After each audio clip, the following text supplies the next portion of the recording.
Guys, in this video I'm going to show you how to prevent your Facebook account from hackers.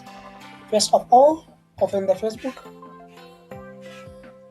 go to menu, go to settings,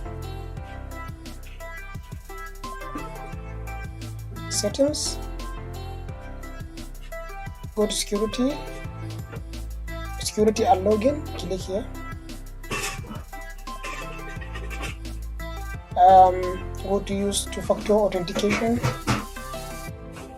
click here, use text message. This number, yes, the number, add it here if you have, then continue. Okay, now they have sent me the code.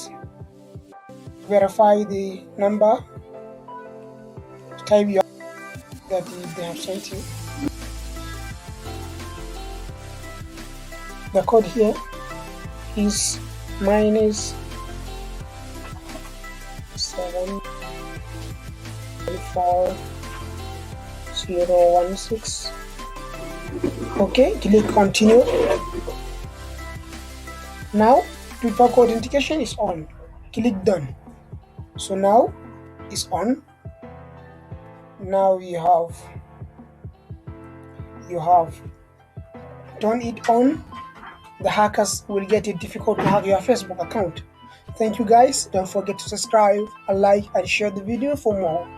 Thank you.